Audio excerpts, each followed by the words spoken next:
Hello नमस्कार प्यारे साथियों, मैं सचिन चौधरी आपके अपने YouTube channel reasoning bye Sachin sir में आपका स्वागत करता हूं। जैसा कि हम जानते हैं गाइस, आपका यूपी पुलिस का एग्जाम री एग्जाम होना है और जल्द ही उसकी डेट भी अनाउंस होने वाली है। तो गाइस, आज मैं उसी से रिलेटेड आपका एक रीजनिंग का बहुत ही बढ़िया प्रैक्टिस सेट आपके सामने लेकर आऊँ, जिसमें आपके पुलिस अधिकारी से संबंधित क्वेश्चन सम्मिलित हैं।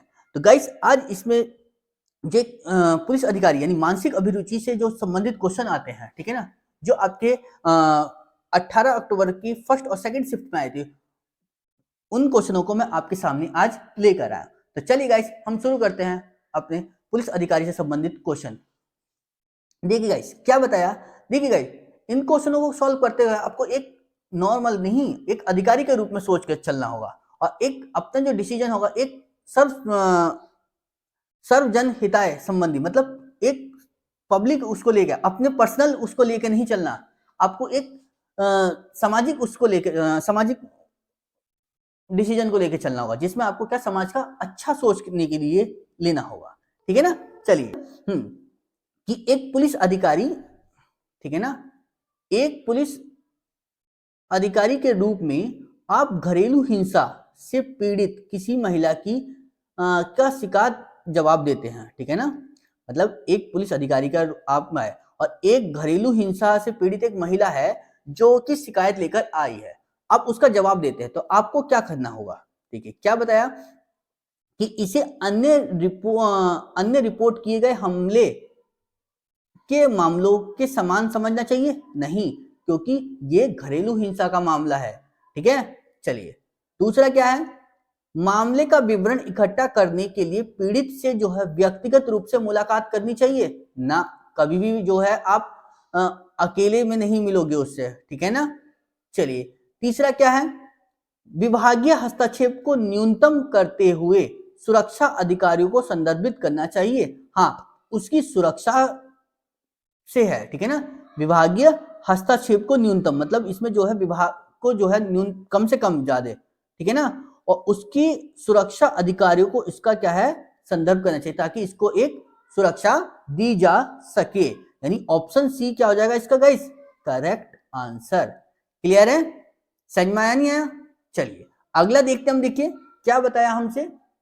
क्या है, देखिए अगला कि बम विस्फोट स्थल, ठीक है ना, एक बम विस्फोट स्थल की जांच करते समय आपको नियतकालिक प्रस्फोटक, ठीक है ना, प्रस्फोटक के रूप में इस्तेमाल किया गया एक क्षतिग्रस्त मोबाइल फोन मिलता है। मतलब आपको एक बम विस्फोट की जगह थी जहां पर आपको क्या है, एक क्षतिग्रस्त मतलब एक टूटा फूटा मोबाइल फोन मिला है। ठीक है ना, बम विस्फोट की जगह पर। तो आप वहां पर क्या करेंगे, ठीक है ना, एंटीस्टैटिक दस्तानों का उपयोग करके हैंडलिंग से जो है पहले मूल विस्फोट की जो है तस्वीर, मूल विस्फोट की स्थिति की तस्वीर लेनी चाहिए। हाँ, कोई भी जो है आपको वहां पर, मतलब बम विस्फोट स्थल से कोई भी चीज नमूना कलेक्ट करने से पहले आपको वहां की क्या है, उसके मूल जो विस्फोट जहां हुआ है वहां की आप तस्वीर लोगे, उसके बाद आप उसको उठाने की कोशिश करोगे। क्लियर है ना। तो यानी पहला तो सही हो जाएगा। दूसरा क्या है कि उंगलियों के निशान से कोई छेड़छाड़ न हो, इसका ध्यान रखते हुए कागज में लपेटना चाहिए ना, ऐसा कुछ नहीं है। ठीक है, पृथक साक्ष्य के लिए पहले सिम कार्ड और बैटरी जैसे हिस्सों को अलग कर देना चाहिए ना, ये तो बात की बात हो गई। चलिए, इसे मोटे कपड़े के थैले के अंदर रखना चाहिए ताकि विस्फोट से कोई क्षति ना हो। विस्फोट तो हो चुका, विस्फोट से क्षति क्या होगी अब।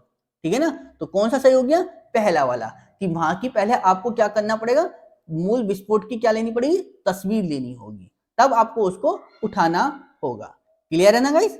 चलिए अगला देखते हम। देखिए क्या बताया हमसे कि संगठित, ठीक है ना, संगठित अपराधियों के खिलाफ एक उच्च जोखिम वाले ऑपरेशन के बीच में आपको पता चलता है कि आपके जीवन साथी का उन्नत चरण उन्नत चरण का कैंसर है। तो आप क्या करोगे, मतलब आप कहां पर हैं, एक अपराधियों के खिलाफ एक उच्च जोखिम वाले ऑपरेशन में है और ऑपरेशन के बीच में ही आपको पता चलता है कि आपके जीवन साथी, यानी मतलब हस्बैंड है या वाइफ है, ठीक है ना, उसका जो कैंसर है वो कैसा है, उन्नत चरण का है, तब आप क्या करोगे?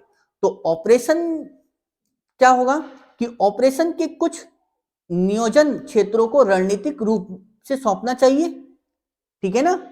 तो यानी मतलब क्या है कि ऑपरेशन के जो कुछ नियोजन क्षेत्रों को रणनीतिक रूप से सौंपना चाहिए ना, ये तो होएगा नहीं, ठीक है ना। दूसरा क्या है कि देखभाल के लिए परिचालन नेतृत्व को अस्थायी रूप से स्थगित कर देना चाहिए ना, ये भी नहीं होनेगा, क्लियर है ना। चलिए तीसरा क्या है कि ऑपरेशन पूरा होने तक, ठीक है ना, टीम से निजी समाचार छुपाना चाहिए, हाँ, ठीक है ना, आप इसको छुपा के रखोगे तभी है, ठीक है ना, नहीं तो फिर आप उस पर क्या है काम नहीं कर पाओगे, क्लियर है ना। चलिए चौथा क्या था कि यह आशा करते हुए कि परिवार उपचार संभाल लेगा, मात्र ध्यान केंद्रित करना चाहिए नहीं, आपका जीवन साथी है, ठीक है ना, क्लियर है। तो यानी ऑप्शन सी, यानी ऑपरेशन पूरा होने तक जो है टीम से निजी समाचार की जो है जानकारी को छुपा के रखो, ठीक है ना, क्लियर है ना। चलिए अगला देखते हम, देखिए क्या बताया हमसे, क्या दिया हमसे कि आप एक महानगरीय शहर में जो है एक पुलिस स्टेशन के वरिष्ठ प्रभारी निरीक्षक हैं, ठीक है ना, आप एक महानगरीय शहर के एक पुलिस स्टेशन के वरिष्ठ प्रभारी निरीक्षक हैं, आप अपने क्षेत्र में कानून व्यवस्था बनाए रखने और अपराधों को रोकने के लिए कड़ी मेहनत कर रहे हैं, ठीक है। हालांकि कुछ प्रशासनिक कारणों से जो है आपको ट्रैफिक पुलिस इकाई में स्थानांतरित कर दिया जाता है, मतलब आपको वरिष्ठ पुलिस प्रभारी निरीक्षक थे, ठीक है, जहां पर आपको क्या है एक क्षेत्र की कानून व्यवस्था को बनाना था, लेकिन आपको क्या हुआ कि कुछ प्रशासनिक कारणों से आपको क्या है ट्रैफिक पुलिस इकाई में स्थानांतरित कर दिया, मतलब ट्रांसफर आपका ट्रैफिक पुलिस में कर दिया, जहां आपको यातायात प्रवाह का प्रबंधन करना है और नियमों को लागू कराना होता है, ठीक है ना। तो आपको लगता है कि यह आपके कौशल और अनुभव की बर्बादी है, तो आप क्या करोगे, ठीक है ना। तो देखिए क्या बताया हमसे कि किसी अन्य इकाई में अनुकूल स्थानांतरण पाने के लिए जो है अपने प्रभाव और संपर्कों का जो है उपयोग करना चाहिए नहीं, आपको अगर कोई नई जिम्मेदारी मिल रही है तो उसको अच्छे से करना चाहिए, ना कि आप जो है अपनी कोई सोर्स वगैरह लगा के उसके स्थानांतरण को अपने क्या करो दूर करो, ठीक है ना। तो जरा देखिए दूसरा क्या है कि स्थानांतरण का विरोध करना चाहिए, ठीक है ना, और अपनी पिछली भूमिका में बहाल करने की मांग करनी चाहिए नहीं, आप स्थानांतरण का विरोध नहीं करोगे, ठीक है, क्या मैं अगर कोई नई जिम्मेदारी मिल रही है तो उसे अपनाओ और उसमें जो है जो चुनौतियां वो सीखो आप, ठीक है, कोई अगर नई चीज मिल रही है तो, क्लियर है। चलिए क्या है तीसरा कि नई भूमिका को अपनाना चाहिए, हाँ सही है, और यातायात प्रबंधन के कौशल और चुनौतियों को सीखना चाहिए, ये सही हो गया आपका, यानी ऑप्शन नंबर सी क्या हो गया इसका करेक्ट आंसर, क्लियर है ना गाइस। चलिए अगला देखते हैं हम, देखिए क्या बताया हमसे, चलिए देखिए गाइस क्या बताया हमसे कि आप एक जांच अधिकारी हैं, ठीक है ना, आप एक जांच अधिकारी हैं और दंगे के आरोपी एक राजनीतिक नेता ने जो है पदोन्नति की पेशकश करते हुए आरोप वापस लेने का अनुरोध किया है, ठीक है, और आपको क्या, ठीक है ना, मतलब क्या है कि आप एक जांच अधिकारी थे, एक दंगे के आरोप में आपने एक राजनीतिक नेता को क्या करा है, राजनीतिक नेता ने जो है आपको क्या है कि आपकी जो है पदोन्नति यानी प्रमोशन की पेशकश करते हुए क्या करा है, आरोप वापस लेने के लिए कहा है, ठीक है ना, आरोप वापस लेने के लिए क्या है, तब आप क्या करोगे, क्या बताया इसमें गाइस, देखिए कि नेता को जो है नुकसान पहुंचाने वाले जो है किसी भी सबूत को जो है रिकॉर्ड से हटा देना चाहिए नहीं, ठीक है ना, यानी इसका तो गलत हो गया। दूसरा क्या बताया गाइस आपको कि गुप्त रूप से रिश्वत लेने के बाद धमकियों के आगे झुकने का नाटक करना चाहिए, ये भी नहीं, ठीक है ना, अगर कोई अपराधी है कोई आरोपी है तो उसके खिलाफ आप जो सबूत है आप उसको दोगे, कोई भी आप गुप्त रूप से रिश्वत या कोई झूठा नाटक आप नहीं करोगे, ठीक है ना, तो दूसरा भी गलत। तीसरा क्या बताया कि आरोपी नेता के खिलाफ गवाही देने वाले प्रमुख गवाह को परेशान करना चाहिए? नहीं। ठीक है ना। अगर कोई आरोपी है तो उसके खिलाफ जो गवाह है उसको आप परेशान नहीं करोगे, बल्कि उसकी मदद करोगे आप। ठीक है। दूसरा, चौथा क्या था कि प्रक्रियाओं के जो है अनुसार निष्पक्ष जांच करनी चाहिए। हाँ, ये सही है। ठीक है, यानी ऑप्शन नंबर 4 क्या हो गया इसका करेक्ट आंसर। ठीक है ना, चीज समझ में आई?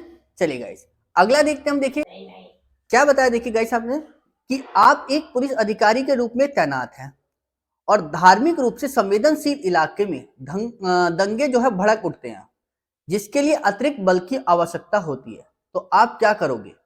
तो क्या दिया है, पहला देखिए ऑप्शन कि सुलह और शांति, ठीक है ना, कि सुलह और शांति की अपील करने के लिए समुदाय के बुजुर्गों से बात करनी चाहिए। ठीक है ना, देखो जब दंगा भड़क गया है तो एकदम फिर सुलह कैसे होगी?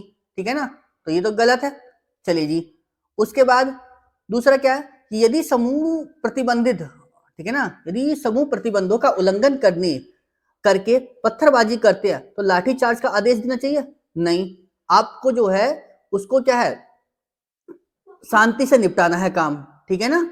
चलिए, तीसरा क्या है कि पूर्व के जो है उपद्रवियों को निर्वारक जो है गिरफ्तारियां करनी चाहिए ना। पूर्व के मतलब क्या, जो अब कर रहे हैं उनके पे आपको करना है। तो चौथा क्या है कि हिंसक भीड़ को जो है बलपूर्वक खदेड़ने के लिए आंसू गैस के गोले दागने चाहिए। हाँ, आपको अगर कोई हिंसक भीड़ है और वो जो है ज्यादा दिक्कत दे रही है, ठीक है ना, तो आपको वहां पर क्या करना होगा, आपको आंसू गैस के गोले दागने पड़ेंगे। नहीं, आप कोई और गोली वगैरह नहीं चलाओगे, सिर्फ आंसू गैस के गोले दाग के क्या आपको भीड़ को भगाना होगा। क्लियर है ना गाइस?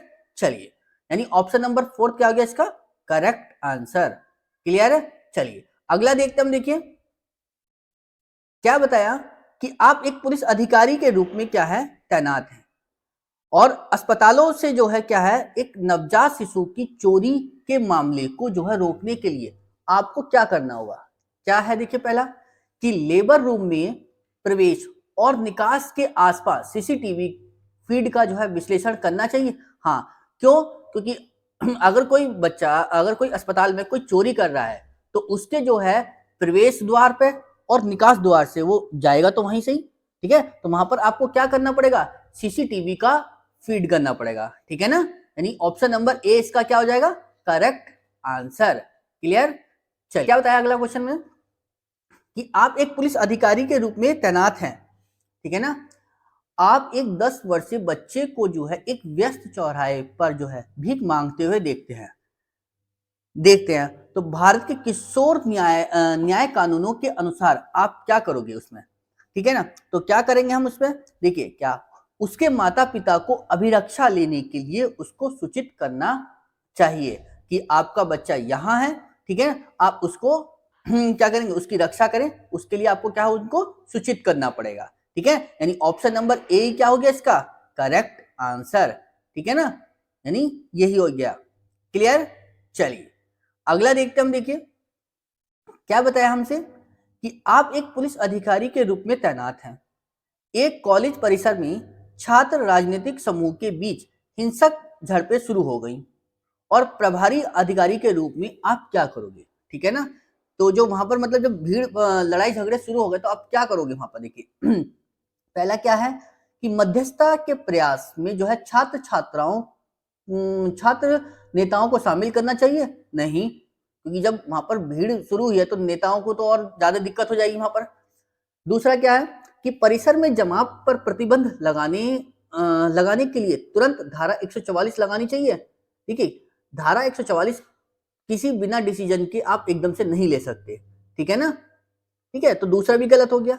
तीसरा क्या है कि उपद्रवियों को रोकने के लिए आवश्यक हो तो बलपूर्वक करना चाहिए, मतलब जो उपद्रव मचा रहे हैं, ठीक है, और उनको रोकना हो तो जरूरी हो तो आप क्या बलपूर्वक आप उन्हें हटा सकते हो। ठीक है ना, समझ में आ गई इतनी चीज? चलिए, यानी ऑप्शन नंबर सी क्या हो गया इसका करेक्ट आंसर।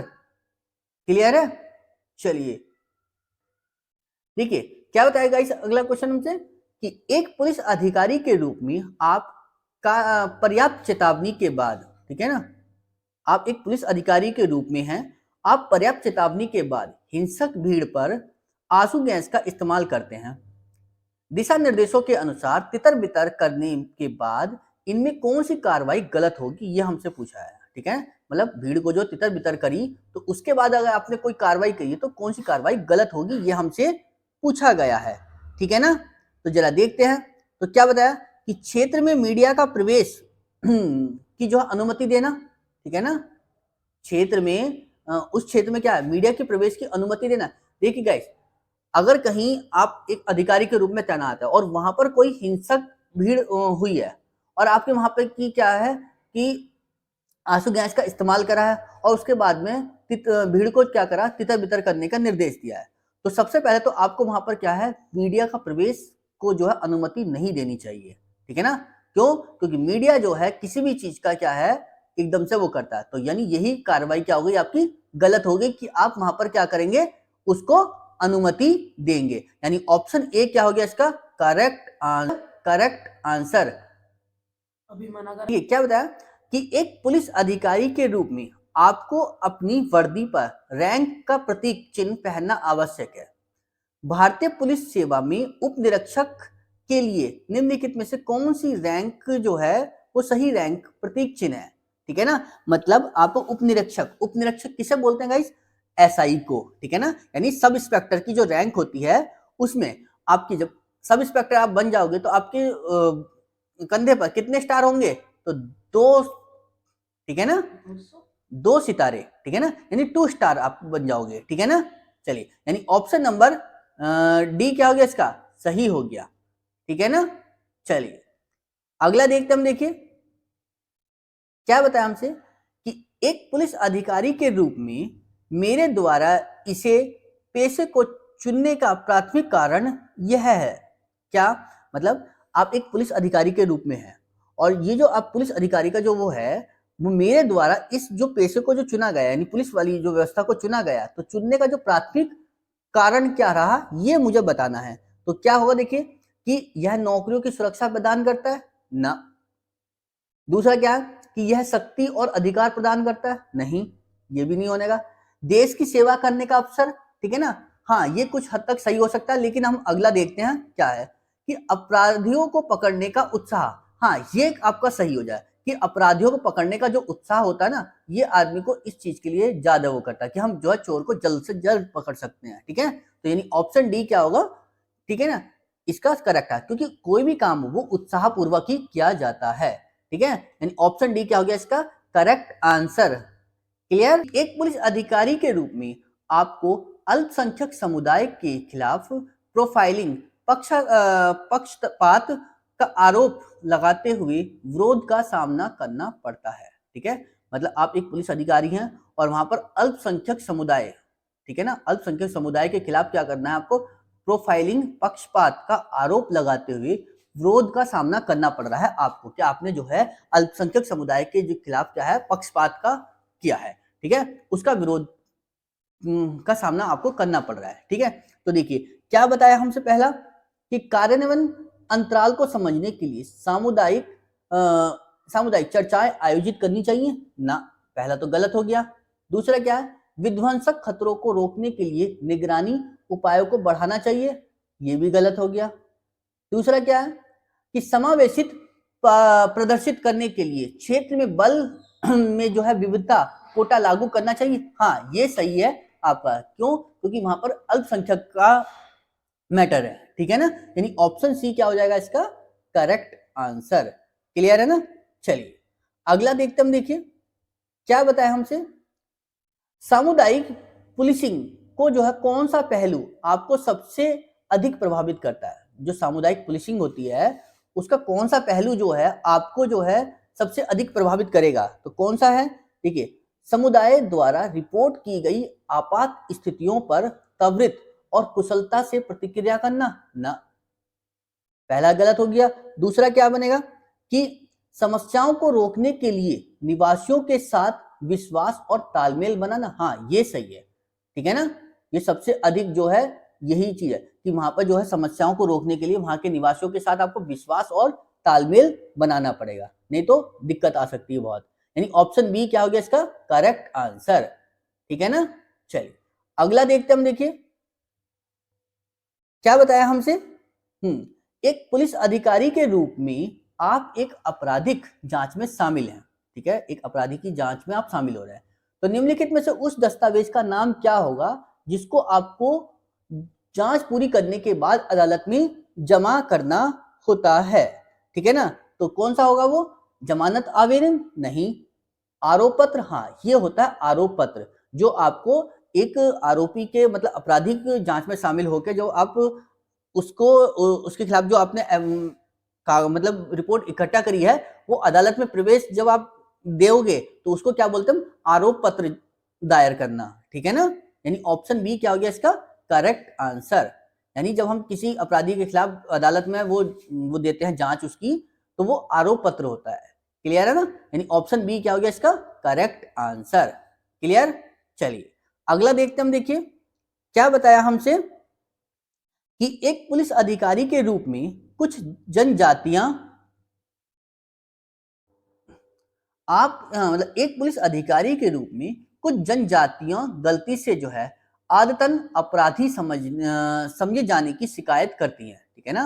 मतलब एक पुलिस अधिकारी के रूप में जो है कुछ जनजातियां जो हैं वो गलती से आदतन अपराधी समझे जाने की शिकायत करती है। तो देखो क्या बताया इसमें कि बलात् कबूलनामे, ठीक है, यानी स्वीकारोती की निगरानी के लिए जो है निगरानी शिकायत प्रकोष्ठ स्थापित करना चाहिए ना।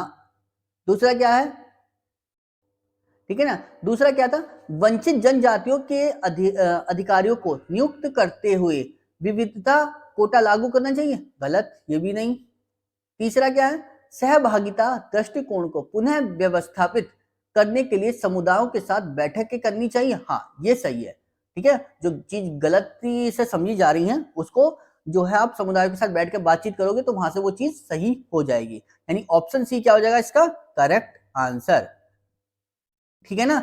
चलिए अगला देखते हम, देखिए क्या बताया हमसे कि एक पुलिस अधिकारी के रूप में विधवा, तलाकशुदा या परित्यक्त मतलब महिलाओं को सम्मान संपत्ति अधिकारों से वंचित करते हुए कुछ धार्मिक रीति रिवाजों को उठाया जाता है, ठीक है ना।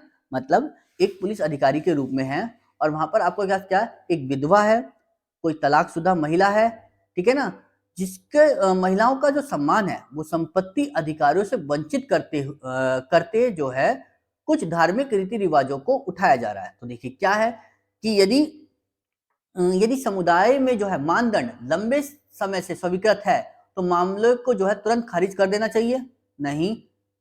दूसरा क्या, देरी को कम करने के लिए मामले को फास्ट ट्रैक अदालत में भेजना चाहिए, ये भी नहीं, ठीक है ना। तीसरा क्या, लैंगिक अधिकारों पर जो है जिला जागरूकता अभियान चलाने चाहिए ना, ये भी नहीं।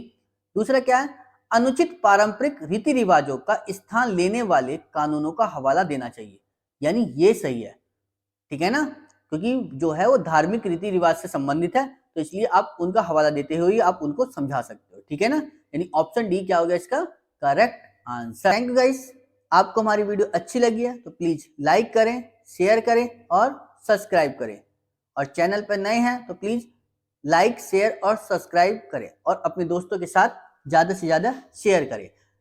ऐसे ही क्वेश्चन देखने के लिए आपको जल्द से जल्द अब दूसरी क्लास में भी आपको इस टाइप के क्वेश्चन आपको आते रहेंगे, ठीक है।